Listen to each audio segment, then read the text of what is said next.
relique sacrée que vous m'avez demandée.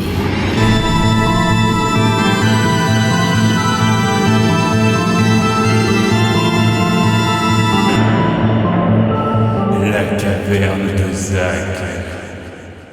Bienvenue dans La Caverne, la chronique des fans de support physique et de films bien chelous. Aujourd'hui, j'ai dépoussiéré pour vous Les Sorciers de la Guerre de Ralph Bakshi, sorti en 1977. There will come a time on the planet Earth when science and technology will be long forgotten. When humanity will rise from the ashes of nuclear holocaust. When wizards will rule the world. 20th Century Fox presents Wizards, a futuristic fantasy epic born in the mind of Ralph Bakshi, the master of animated magic.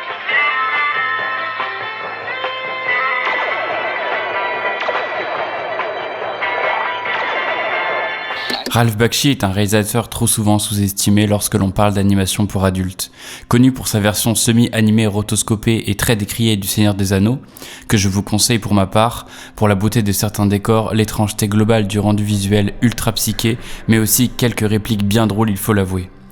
Aussi connu pour Cool World, lui aussi assez mal vu et qualifié de sous Roger Rabbit version vulgaire, mais la filmographie du bonhomme regorge pourtant de bien d'autres films qui valent le coup d'être vus, de Fritz the Cat, adaptation de la BD du même nom qui raconte les aventures lubriques d'un chat complètement border, American Pop qui retrace l'histoire de la musique populaire aux États-Unis par le biais d'une famille d'immigrés russes, Tigra, la glace et le feu, mon coup de cœur personnel, un bon gros dessin animé Sword and Sorcery à l'ancienne avec des dessins de Franz Frazetta, ou encore le film qui nous intéresse aujourd'hui, Les Sorciers de la Guerre.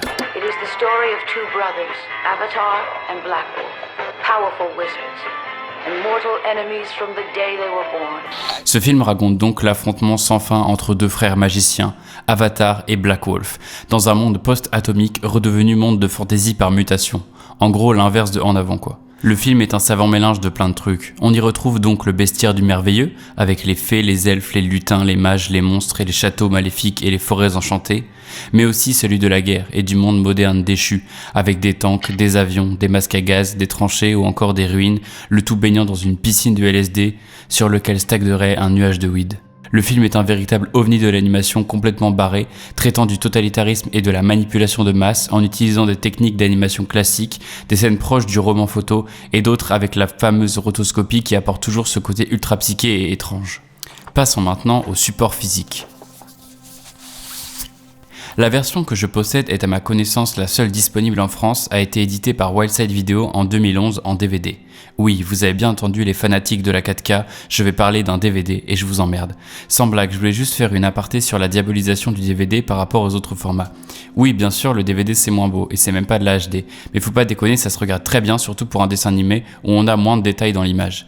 Il y a certains films qui n'ont jamais eu et qui n'auront sûrement jamais la chance, comme celui-là par exemple, d'être édité dans un autre format que le DVD. Et peut-être que si vous arrêtiez d'acheter la 170e réédition de Jurassic Park avec un nouveau set de steelbook différent à 80 balles l'unité, il resterait plus de sous pour faire des films moins connus en Blu-ray. Non, en vrai, je caricature, mais il y a juste des films et des séries qui sont uniquement dispo en DVD. Et si, comme moi, tu veux avoir l'objet dans ta collection en français en plus, bah tu fais avec ce que t'as. Surtout que maintenant, les lecteurs Blu-ray font un super upscaling, alors arrêtez de gueuler. Pour ceux que j'ai perdu, un upscaling, c'est juste quand le lecteur modifie la résolution de l'image pour la mettre en HD. C'est pas toujours parfait, mais ça affine l'image. Bref, revenons au DVD.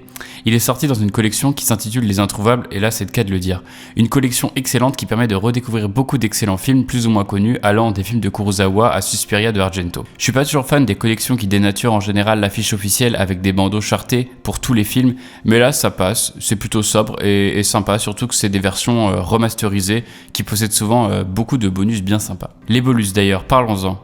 On retrouve un entretien avec le réalisateur de 34 minutes, 3 bandes annonces d'époque. Après, on a les classiques trucs qui servent plus à grand chose maintenant que tout le monde a internet, et encore à l'époque, ça servait déjà pas à grand chose, à savoir une galerie photo et la filmographie du réalisateur. Et pour finir, on a le film sans dialogue, donc uniquement avec les musiques et les sons.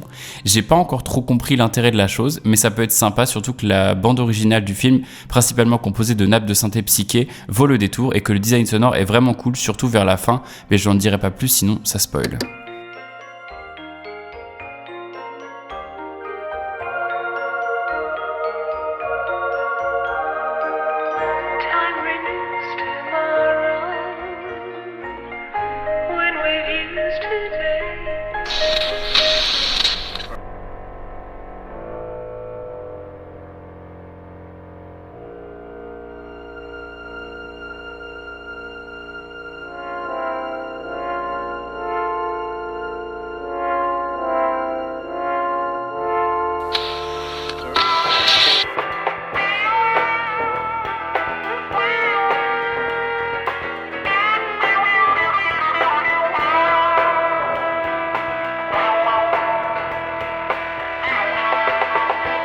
Bref, pour résumer, c'est pas très fourni, mais ça fait le taf.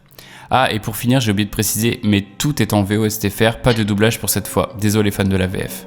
Eh bien, amoureux des films chelous et du format physique, c'est l'heure. Les portes de ma caverne vont se refermer. Je vous souhaite un bon déballage, un bon visionnage et un bon archivage.